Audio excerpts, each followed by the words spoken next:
Hey, everyone. Hoping everyone is good. Hoping everyone is great. Listen, it was feeling like fall today down here in Georgia. And I certainly appreciated it. I do not like being hot. I don't like being cold. But I think if I had to choose a temperature, I don't know. I think I would choose cold over hot. When I am hot, I am extremely uncomfortable. I'm not the nicest person either. When you're hot, it makes you have a whole attitude. No one can ask you a question when you're hot because you are liable to just snap on folks. I hate being hot. I love fall. I love the colors of fall. I love the hues of fall. I love fall clothing. Oh, I love the smells of fall. I love fall. The beautiful colors, it's everything, the vibrancy. And it's Virgo season. Y'all already know what's up. So I'm a Virgo, I'm an earth baby, and I love my fall. Listen, we're going to bridge into today's podcast episode, and I want to ask you a question. This for you. Are you a people pleaser? Tell me why it is so difficult for us to say no to people. Why is it that we overcommit our time to people and activities? Why do we avoid conflict? Where does that come from? Why are we always trying to be in the middle of things or not in it at all? Why is it that we seek validation or neglect our personal needs? Why do we feel like we have to have responsibility for others? Why do we fear rejection? Why do we have low self-esteem? Why is it that people pleasers seem to be inauthentic? And why is it also that people pleasing causes exhaustion and resentment? One of the key takeaways, giveaways, red flags, signs of a people pleaser is a person's inability to say no. They often struggle with even forming the word no and just being available to people that they really don't want to be available to. Your boss asks you to stay over for work. You really don't want to. You don't even feel like it. It's not that you have anything to do, but you say yeah anyway. Your homegirl or your homeboy wants you to ride somewhere with them, and you ain't feeling it. You want to go home, you want to rest, but instead you say yeah. Your friends want to do dinner Friday, 7:30, but the way your money looking, it's looking real funny. And instead of you being honest about not being able to afford it, you go along with it. You don't like how that person talked to you, but instead of addressing it, you just didn't even say a word. You acted as if it didn't happen. People pleasing is appeasing others, putting yourself aside in order to make them happy. People pleasing is a pattern, something that you pick up in your childhood. Also under people pleasing is just overcommitting your time, overcommitting your services. Listen, you got to tell people no when it comes to your time. For many women, it is, hey girl, can you do my hair? You know that braid style gonna take you about 6.5 hours and you just really don't feel like it, but she your girl, so you gonna hook her up. One of the other indicators of a people pleaser is someone who seeks validation from other people, always being the yes man and expecting that someone will always pat them on the back or see how nice and loving and giving that they are, only to find that there is no congratulations or no reciprocal feeling of the sorts. It is that you are continuously giving more of your time and effort in order to appease a part of you that has a deficit. An example would be for self-validation, always being there for the people who need you and expecting that they'll always remember you as the good friend, but realizing that they put other people before you and that when you look at the scheme of things, they're really using you because you are always available and you always say yes. Meanwhile, people say no and they're still the best of friends. Seeking validation is also wanting to be a part of the crowd. So doing anything possible to be seen as whatever you perceive them to be makes you feel grounded or included, makes you feel that you're part of the in crowd. And it's so interesting that when you hear it said out loud, it seems so superficial, so elementary, so even high school. But there are many adults who click up with people in order to fulfill this part of them that they feel that they're missing out on, that they like the standard of people in which they view. And so to be a part of that crowd and be validated, they'll go to any lengths in order to be received, to feel happy with, inside temporarily, but to do nothing for them permanently. A people pleaser always neglects their needs. Putting people up front is a very, very sticky situation. When will you ever have time for you if you're always being available for them? Why is it that you can't be honest about the way that they make you feel and speak up for yourself? Why is it that you keep allowing people to treat you any type of way that they feel reasonable? Why is it that it takes you so long to speak up?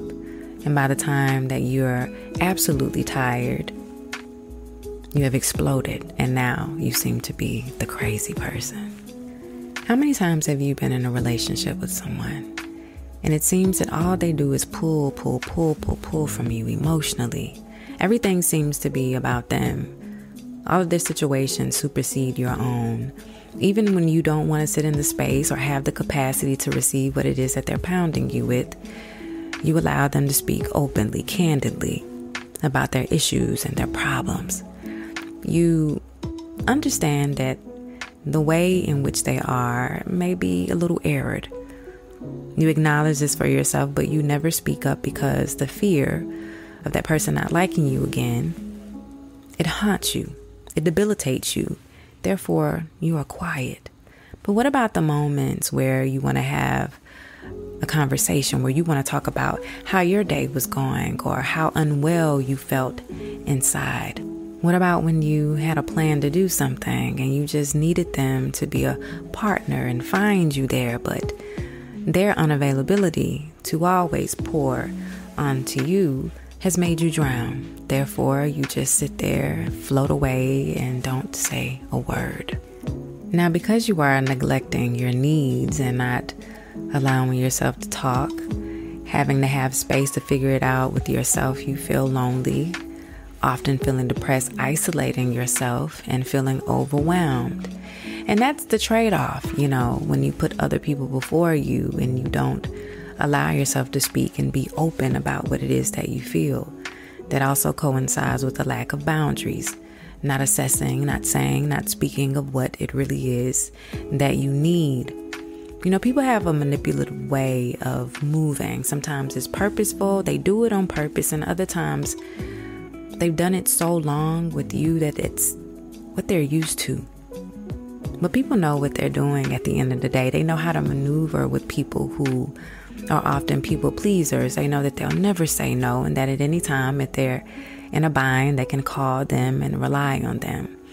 The bad thing about being a people pleaser is that many times there is no reciprocation. You are the fill-in, you are the person that they needed, and they don't look at you the way that you look at them. You fight with yourself, you toil. You have moments where you rehearse and practice what it is that you'll say to people so that you won't feel the way that you do. But the moment that the situation arises, you don't have the words to say. You get stuck. You fumble. You just agree even when your mind says no. And why is it that people who are people pleasers often feel responsible for other people's feelings? They often feel it's their duty to keep everyone around them happy, and they blame themselves if others are upset. Why is it your responsibility to make someone happy? Happiness is something that we should have within ourselves. I think many times also in friendships and relationships, when people have a deficit in their lives, they rely heavily on you. And so because you took the responsibility to be the feeling and behavior bearer, you do everything possible to ensure that this person is fully happy. But see, the thing about happiness is you guys know that that is a temporary thing. And you keep pouring and keep doing and keep having acts of service until you are indeed exasperated from all of the feelings, all of the things, all of the things that they desire and say that they need to make them happy. It is a revolving door. If a person cannot be happy for themselves, if they cannot make themselves happy, you cannot do it for them. But why is that your responsibility? Where did that come from? Is that a deep-seated, deep-rooted thing? Is that a trauma that you had? Did you feel that in the moment and decided that you would never negate or neglect a person again? I want to remind you that it is not your responsibility to make someone else happy.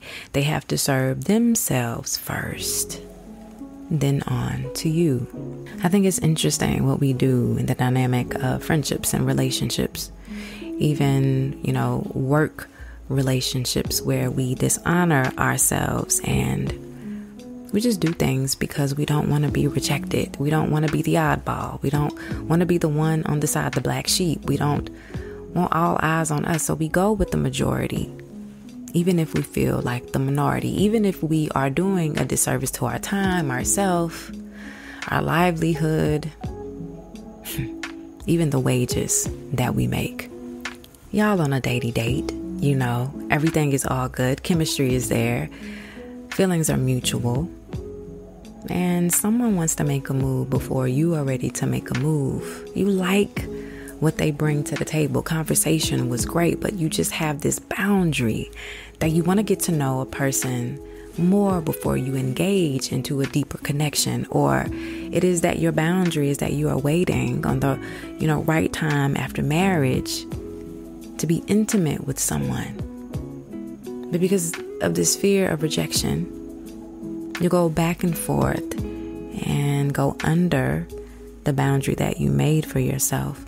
And you'll move forward because you want ultimately this person to be connected to you and like you even more.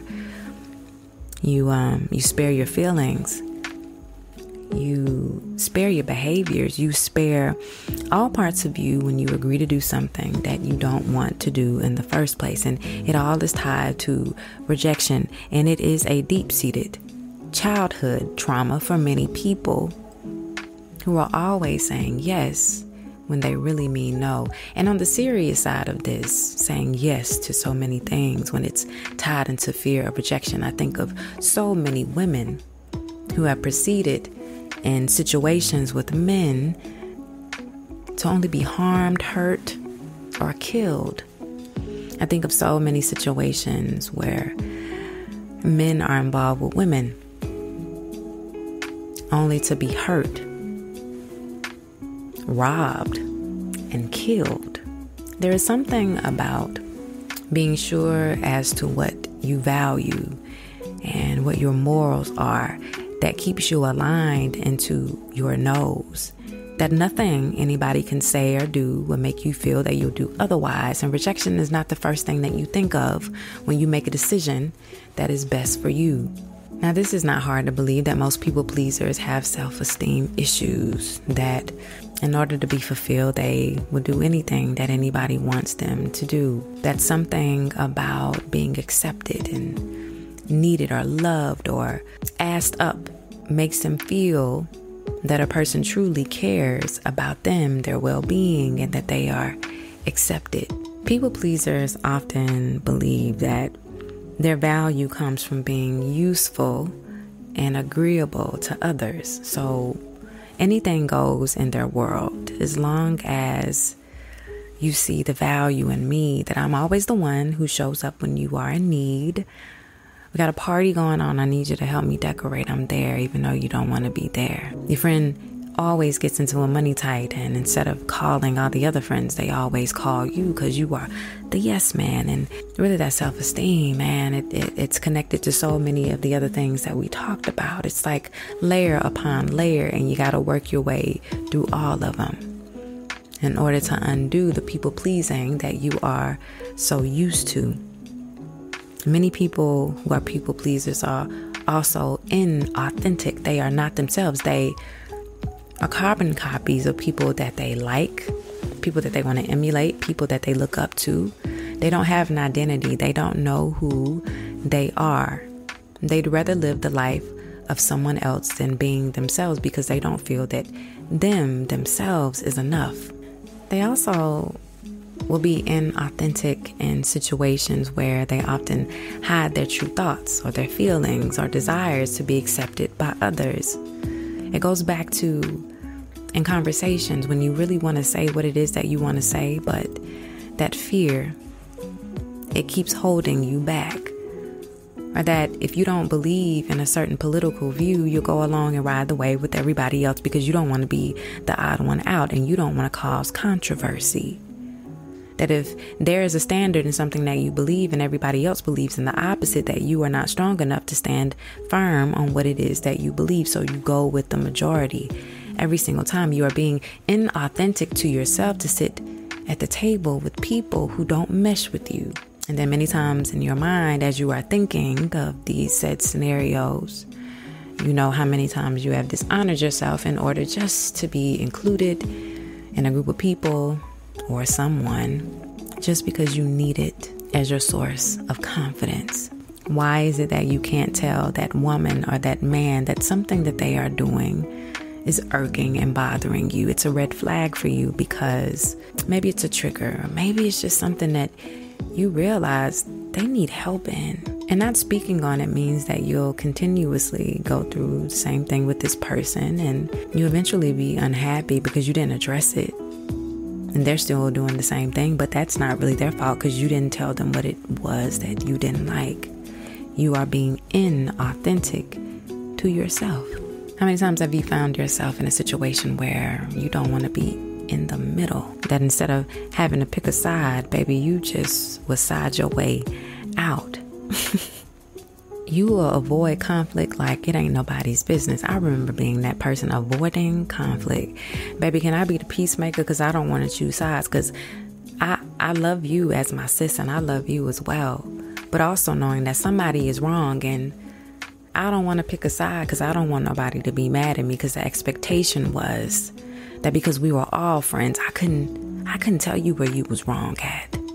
How many of y'all had that situation where you just want to be in the middle or you just excuse yourself from the situation? Go to great lengths to avoid disagreements or confrontations, often agreeing with others just to keep the peace. But isn't that inauthentic? Isn't that not really who you are? Aren't you shape-shifting for other people in order for them to be happy with you? You know, this is the question that I want you to think about. You know, we've all had this happen. We self-reflect on a situation that happened earlier that day where we dishonored ourselves. We ain't stand up for ourselves. And we have this speech in our heads with how we're going to make it better or why it is that we can't fully function in being strong, bold, and being assertive in how we feel. Why is it that it hurts us so bad when we are fully capable of making concrete decisions? We are adults here. Come on now. Have you ever exercised why it is that you have become this people pleaser? And have you ever looked at and assessed how exhausted you become when you are constantly telling people yes and allowing them to do things in your life? You have this constant flow of resentment that comes through you as well, because trying to please everyone leads to emotional and physical exhaustion. And this is resentment over time. And it has happened with many people who are people pleasers. By the time that they are completely done with someone, they hadn't communicated with that someone. And then they find themselves being away from that person. They don't know how to face them. So they'll just stop calling. They'll stop responding. They won't be open. And if you never address it with the person you have concerns with, their perception is that you flaked on them, you left them. Many people have an idea, but they want to hear it from your mouth. And so then you become the enemy because you silently left out of that relationship or that friendship. You left someone with no answers. So to sum this up, for those of you who are people pleasers or know someone who is a people pleaser, the biggest thing that you are dealing with is your lack of boundaries. The second thing that you are dealing with is self-esteem issues. And the third thing that you're dealing with is seeking validation. At some point, you have to say that this no longer works for me, that I am constantly being outside of myself and I don't agree with what people say. I don't like what people do. I am tired of showing up not who I am, and I don't really know how it is that I can do this. I think one of the hardest things to do is to change a behavior that you've done for so long. Undoing something is completely hard. It's like, even if you had it on one situation, it's not guaranteed that it's going to happen on the second, because then you become remorseful even if you said no. Like, if that was the test, and someone came to you and said, can you? And you said, no, I can't. And you feel all sure with yourself. But what happens when it's a close friend who expects everything from you? What are you going to say then? The first course of action, of course, is analyze why it is that you are acting the way you are. Reflecting on moments just as early back as you can think of where you had to people please. Recognize that you have a pattern that keeps going and going in any situation. It's not just one person. It's an array of people in different segues in your life. And explore the underlying reasons. What is it? Fear or rejection, low self-esteem? Or is this massive desire for approval? I think one of the most resourceful things is to write it down. Write down your feelings. Be honest about what it is that you feel. Read it out loud. Say it out loud. Something about, saying our words out loud. It's like it sticks to us. It's like a realization, a light bulb moment where we realize, wow, I really do these things. I'm really reading my words. And the second thing, of course, I've said it before, set boundaries. Now, you got it in situations where it's a coworker and they ask you to cover their shift. You had already practiced that, so you was ready for it anyway because you didn't want to work their time. You was off that day. That's a no. That's an easy no. But when my wife, my girlfriend, my husband, or my boyfriend needs something, and I'm just tired, I'm filled to the rim. I don't have the capacity. I need you to assert that no and be real about that no. And then sometimes with people also, the ones that are close to us, after we give them a no, sometimes we have to be honest. That is when follow-up conversations happen. The reason why I chose to say no is because this, and then it leads into, I've done myself a disservice for allowing this, that, and the third, and being honest, having a conversation. Sometimes people won't like it, and others, they kind of understand. They're willing to work with you on what they took part in, and also they realize that you just didn't have it in you to say no. I want you to give yourself grace and self-compassion. I want you to realize that that you're worth it. And your worth is not dependent on others' approval. You don't have to do anything outside of yourself in order to be approved, liked, accepted. I want you to speak those affirmations. Tell yourself exactly who you are. Believe in yourself, even if you have to separate from said people for a while. If you're in a relationship, mentally work on those things while you're together, but have those discussions. Remind yourself of who you are. Speak it out loud. Write it on a piece of paper. I don't care. Make sure that you are implementing some good words into you. Baby, I need you to manage your guilt. I need you to understand that saying no to someone doesn't make you a horrible person. It doesn't mean that you are mean. It doesn't mean that you're unjust. It's just you're setting a boundary. We ain't finna feel guilty about that. Remind yourself that it's okay to take care of you, that you deserve and need a break as well. In the moment where you feel anxious, when you got to tell somebody no, baby, breathe through it and just release it. Don't overthink it. Don't come up with another scenario or alternative. The word is no, not maybe no. It's no, completely no. And if it helps to say it in a softer tone and you just need to get it on out, baby, get it on out, but do it with the surety. No, I can't. I really can't. And be firm on that no. Huge one, huge one, huge one. Listen, this is especially in friendships. Limit your exposure to these people. Don't run away from them. Don't hide. don't be available. But what I'm saying is, in an example that I used earlier, baby, you ain't got the money to go eat out on a Friday at 7:30. Therefore, you can't be with your homeboys and your homegirls, your girlfriends or your good guys all day. You already know what the schedule looks like. Nah, I can't hang today because you know that the expectation is after y'all hang out, y'all gotta go to eat. Or that negative people, ones with bad attitudes or just don't serve you well, limit your exposure to them. Don't make yourself available for you to be the go-to person every single time. Don't allow people to take advantage of your people-pleasing tendencies. Draw back. And when they start asking you why you're distant or why you're acting funny, be real with them. Tell them exactly how you feel. Word it in a way, in honesty, to say, I realize some things about me. I'll allow people to take up space, my energy, my time without saying no. And I've done it to you several different times. And I just needed time to myself. And I had to deal with that. So now that I know that, I'm asserting some boundaries, and it's just some things that I'm no longer doing. That's the conversation. And then, the last thing, celebrate progress, man. When you said that no, and that affirmative no, and then you walked into that other situation and you said no, yeah, you did that. And when you get to the point where you love yourself so much, like you're not dishonoring yourself because of that self-esteem, you not trying to get with different people because you think that's what they want you to do, or you're not trying to be in a group of people that you admire, man, you're going to sit to the table with people who accept you for you. You're not going to take care of people's emotions, and you're not going to be the first person as the hero to rescue them. You're going to take care of you. You are going to say no to others, and you are going to say yes to you. Stop being a people pleaser. You're not pleasing you. You are pleasing others.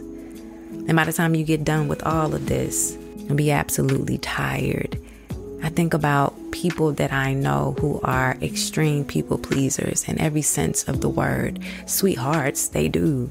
They have loving spirits, but they are so used.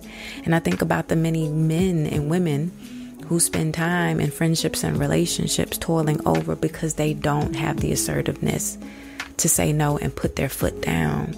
Y'all, it's bigger than just not saying no. It takes a mental and emotional toll. And if you can't say the no to one person, many times over, you can't say no to multiple people. And this becomes how you behave. This is your lifestyle. This is what you do. You don't even have a life because you've given so much to everyone else because they depend on you. We got to start saving ourselves, man. We really have to start looking within ourselves and save us. People are good. They are good when they are good, but they are bad when they are horrible. And what's more horrible is you deciding not to make the decision to take care of you. Okay? All right. We done. People pleasing. I ain't want to beat up on you too much if that's you. It's all love. We're here to grow, heal. We're here to get better. We're here to learn. We're here to share. Man, we're here to be serious about life. The more we drag these things out, the far we'll be from our closest, best, healed, intuitive, wise selves. We cannot be playing with life and ignorantly and naively walking through this life and allowing people to make decisions for us. We can't afford to have mental breakdowns. We can't afford to let ourselves go. We can afford to have a breakthrough every now and then. We can afford to have time to learn. We can afford to have space for ourselves. We can afford to do the things that we want to do. Okay. Self-love coaching. I introduced that last week. If you want to know more about it, lisamarie.info. Self-love coaching sessions open for men and women alike. I will leave the link on the podcast information thingamabobber.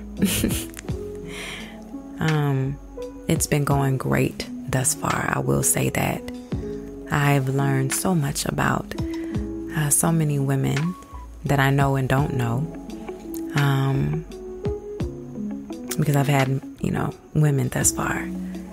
But I think the beauty in it as well is that in each function of what it is that we go through, many of us have been there, done that.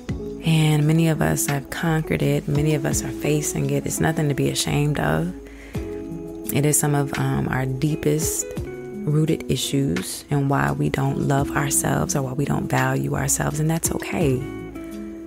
I think we all get to a point where we feel like we're having this midlife crisis, even if you are not old enough to have one. But you do get to a point where it's like, this is crazy to me. I want to love myself and I want to show up different, and I want to feel full. I want to be sure.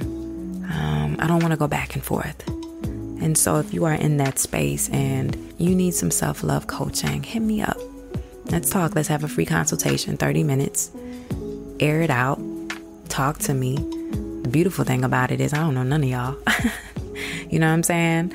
None of y'all. I ain't telling none of y'all business. But I do want to see you be your best self. Because I'll tell you, vast difference from, I'd even say 4 or 5 years ago to now. I swear if you do the work, you do it with intention, you're going to see the best part of yourselves. All right?